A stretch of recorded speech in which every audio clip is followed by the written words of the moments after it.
You're listening to Cards to the Moon, a podcast about trading cards from both a collector and investor perspective. We hope you'll stick around for the ride as we take a deep dive into the state of the hobby, share some hot takes, hopefully some useful advice, and fun stories along the way. Hey guys, welcome to Cards to the Moon. This is episode 167, and it is another Friday episode. My name is Clark from 5 Card Guys on Instagram and 5cardguys.com. With me, as usual, is Hyung of Integrity Sports Cards and John, who is Trade You at Recess. All right, guys, off the top, I thought we were done talking about this, but there seems to be another big issue with the release of the 2023 Bowman Chrome baseball set. This time, it's news that a third superfractor of one player, in this case, Wembanyama of the Cleveland Guardians, was pulled recently by Kosher Cards. The first two superfractors were also pulled by breakers. So my first question really is, are you taking the over or under on 1.5 that another triplicate superfractor will be pulled in 2023 Bowman Chrome?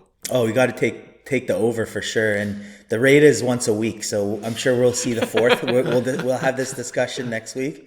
A fourth super will be pulled. Oh man! And then I think you're gonna see it. I think it's just an error, and it could be, who knows, right? But I'm sure that we've seen many more surfacing. I think the issue is still out there. Who knows, how many there are, but I believe there are more. We're going to see more. Yep. Odds are high. At this point, we have to think there's going to be more. Oh, man, this is it's embarrassing. No other way to put it. Yeah, I mean, there was 95 duplicate superfractors that they admitted to. So, if there's another 95, that's crazy. What's the right thing to do then? Extend the bounty? Anyone that has a triple superfractor, you got to give them the bounty too? Yep. I think so. Absolutely. You have to. But they should know how many is produced, no? I would imagine. Because I'm thinking it has to be cut in sheets, right? So it has to be sheets that were printed and circulated, right? So it's just not one card that they're making and cutting. I mean, they're probably a sheet of superfractors, and so if there's one, there's going to be maybe 12 or whatever fits on a sheet, right? Right. I mean, I don't even know how they found out the number of duplicate superfractors, but I would think in that research, they would have suspected, shoot, there actually might be more superfractors, out there. Right. And I don't know if they didn't expect this to come out, but yeah, I'm just curious to, just wondering how they're reacting at Topps right now. Topps HQ or Fanatics HQ. Yeah. Listen, everyone's bounty odds just went up, so that's a good thing. Yeah. I wonder if now the hobby boxes have gone up. So, we got to pick up a box. Yeah, there's definitely incentive to rip. You know what I mean? You just never know. They're those superfractors aren't worth that much usually. So it's it's instant money, man. Oh man, maybe they did it on purpose. We said it was credit, right? Wasn't it credit? Oh, credit. That's what I heard. Yeah. All right. Well, we'll see. I'm sure. Now I have a feeling that it's not the last time we're talking about this. So once a week. Yeah. Once a week. Once a week, the daily update on 2023 Bowman Chrome. All right. We do have a Friday hobby discussion, and it's for this episode. With the NHL regular season and the NBA preseason now underway, we're able to get a glimpse of two future superstars playing with their new pro teams. I'm talking, of course, about Connor Bedard of the Chicago Blackhawks for hockey and Victor Wembanyama of the San Antonio Spurs for basketball. I know it's a small sample size, but I wanted to get your initial thoughts on the two and whether you've changed your mind at all when it comes to their impact on the hobby.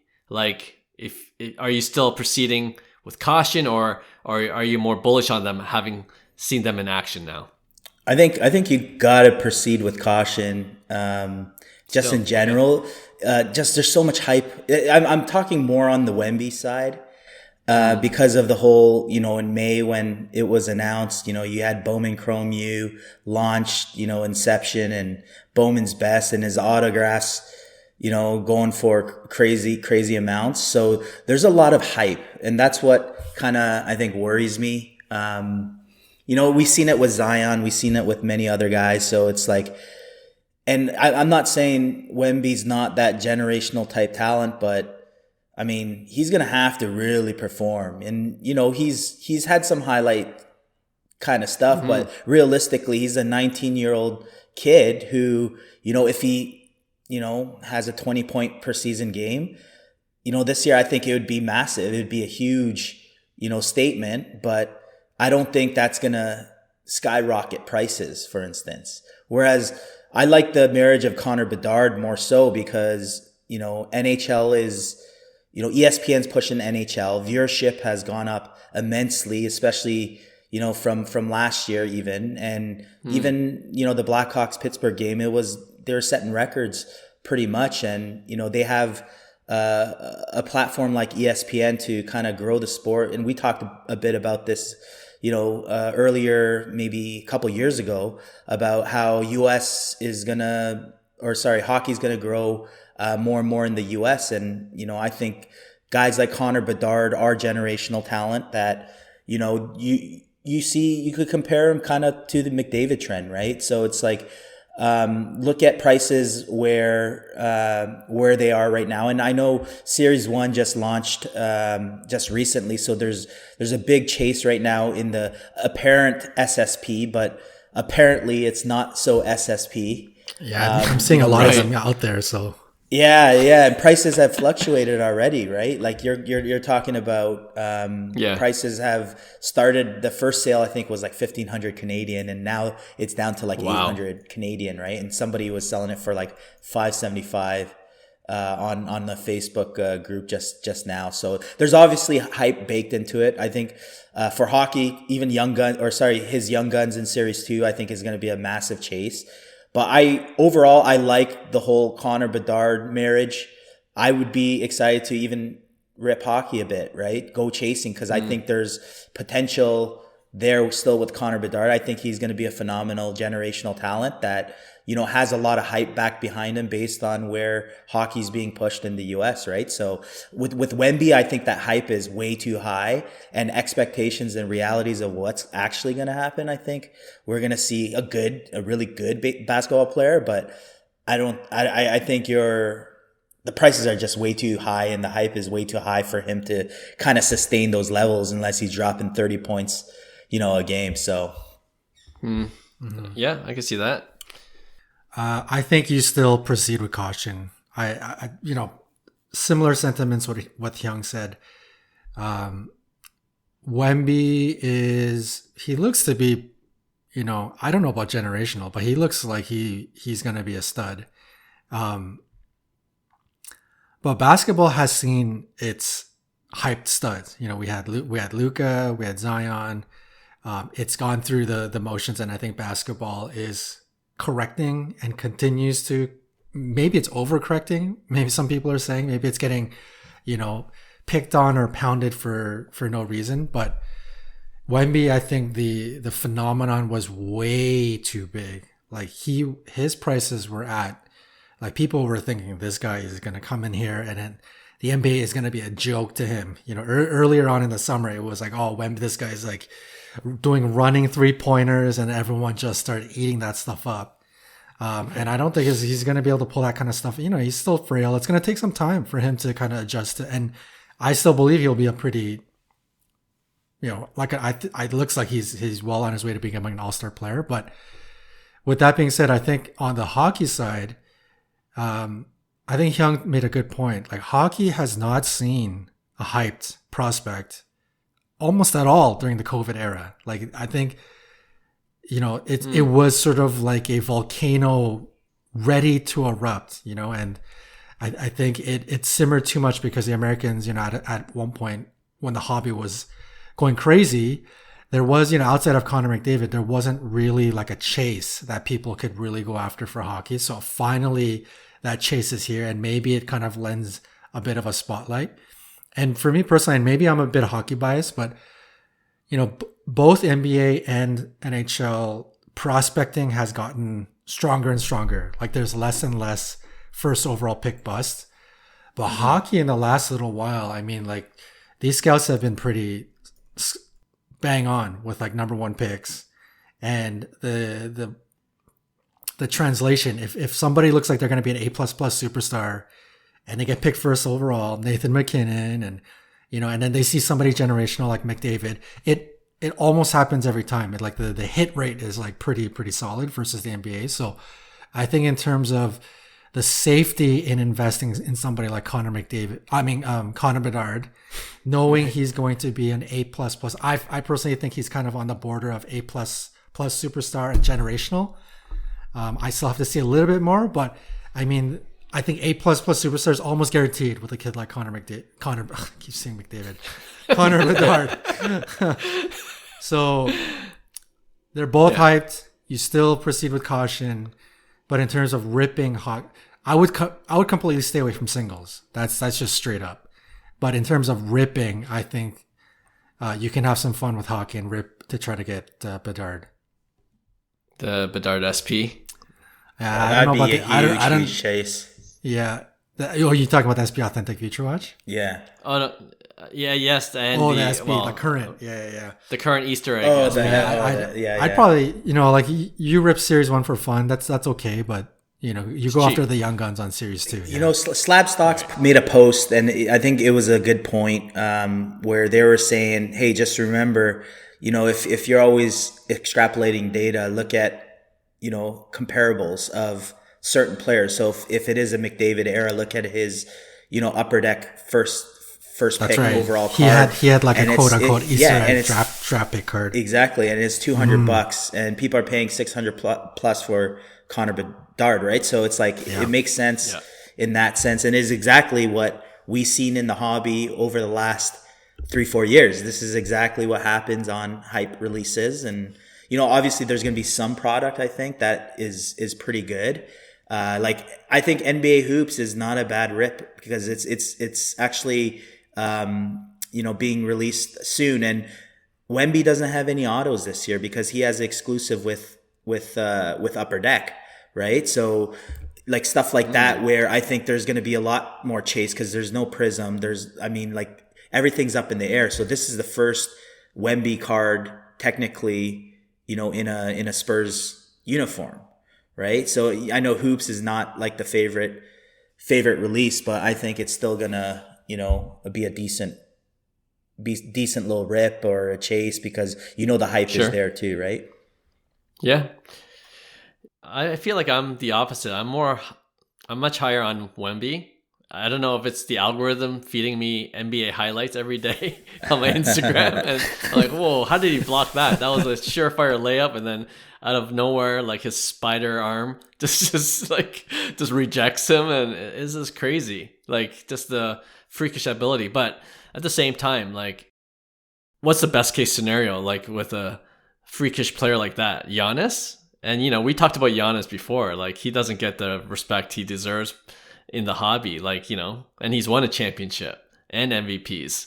So, if that's the ceiling, then he's already almost at the ceiling.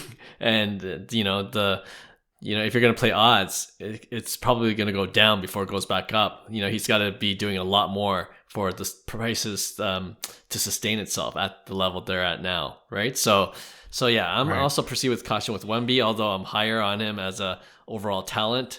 Bedard, like I haven't seen a lot of Blackhawks games. Like there's only been a couple so far, but to your point, John and Hyung, you mentioned, he's the first like prospect that people are really getting excited for in a while, right? So I was looking at like who were the past years. So last year was Juraj Slafkovsky. I never heard of him until right now. Decent. Nothing to write home about. 2021 Owen Power to the Sabres. Okay. Mm-hmm. And then, I've heard of Lafreniere. That was probably the last guy, but that was like also height of COVID too, where people are like, oh, I think someone to chase. He was overhyped too. I think a lot of people expected a lot more from him. Yeah. And I think that's kind of... Yeah, I take it back. He was, I kind of consider him a bust first Yeah, unfortunately. And then you got your Jack Hughes before the COVID year in 2019, right? And then really the 2013, 15, 16 were the golden years, right? With McKinnon, McDavid, and Matthews, and they're still studs today, right? So yeah, Bedard's probably, for hockey fans and hockey card collectors, Bedard's probably, we're just itching for someone to chase, and I think as a result, you got to be careful with the chase. The hype is there right now, and I think you mentioned Hyung already. The last sale was just under 600 for the draft pick SP, card. SP1. So by the time this airs, I wouldn't be surprised if it's at 300. Yeah. Right. Like. Oh no! So, knowing the hobby, it's gonna be at probably 600 or something. Yeah. No, you got guys buying it up, for whatever reason, Until they realize, like, whoa, there's a lot of listings out there on eBay right now. Yeah, nobody knows, like, what's the print run on those. Like, they say it's SSP. It doesn't look like even an SP. So I don't know if it's... I think the McDavid one was printed pretty decently, right? I'm not too sure. It was probably an SP. I think it's still a cool card because if you think about it, it's like... It makes sense especially in Series 1 where there was kind of like a weak rookie class. There was really nothing. So I think kudos to Upper Deck for at least, warming up a chase. Yeah. Sneaking and then, that in there. You got the bigger hype with Series 2, right? Launching in March, I believe. Right. Does Bedard have an exclusive? Like in terms of who that's what I was talking about. Sorry, it wasn't Wemby. It was Bedard with Upper Deck. Yes. That's why. That makes more sense. I know, yes, that's what I was saying. The Upper Deck thing confused me. I was like, what? I don't know why you said Wemby. Yeah. Okay, yeah, Bedard, so he has an exclusive with Upper Deck. Yes, he does. So that's going to cause, I think, rarity as well.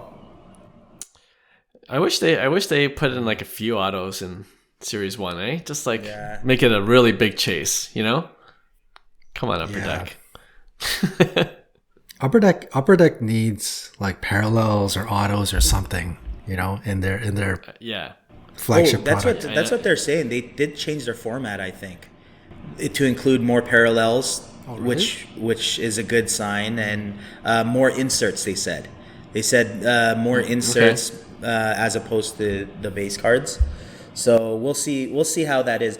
I'm telling you, Upper Deck in general is a pretty boring red. I'm not gonna lie. Like I've said it over and over again. Man. It's like inserts mean nothing. You get like Ovechkin power play insert. You're like, are we in some parallel universe? When we're talking about Prism and the height, we're like, well, there's too many parallels, and now we're saying we need more parallels from Upper Deck. We always said Upper Deck parallels. It's like, there's not enough parallels. We need more, and better than just the foil, like a foil change.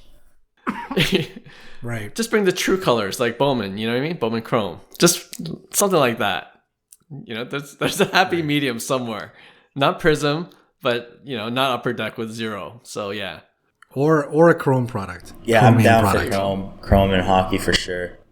Right? Yeah, I don't know why Upper Deck Chrome. Like, why not? Well, Tim Hortons. Why not? Yeah, those Tim Hortons pack is the only way you get Chrome type. No, yeah. Tim Hortons is chromium. It's like a foil, I guess, right? Yeah. Oh, okay. But I mean, even Tim Hortons, like I've bought a few packs already here in Canada. And you could tell they're mass producing everything now.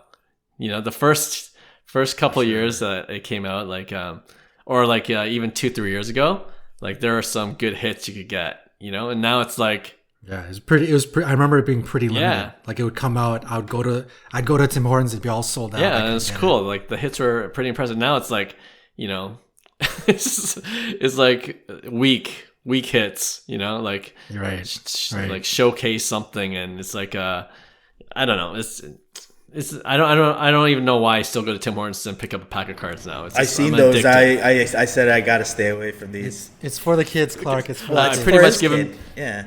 Yeah, exactly. I pretty much give it to my son anyway. After he rips it, though, he doesn't let his son rip it.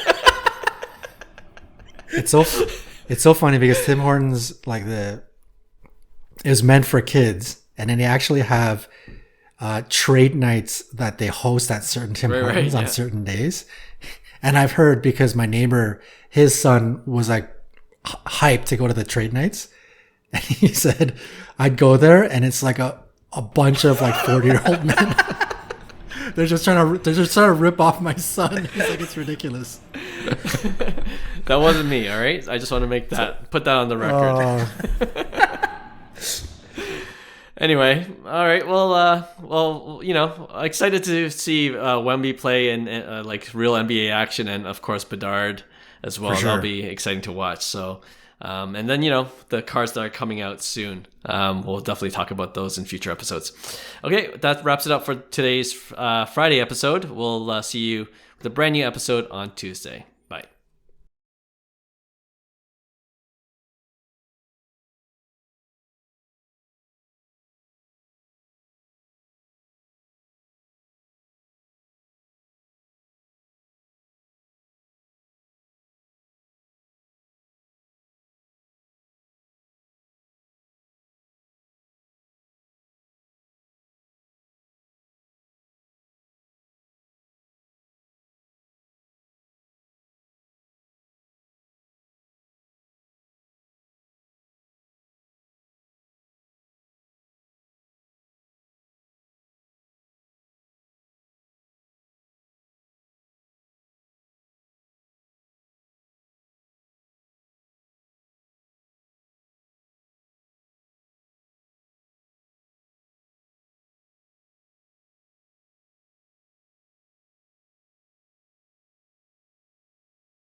Hey, thanks for listening to Cards to the Moon.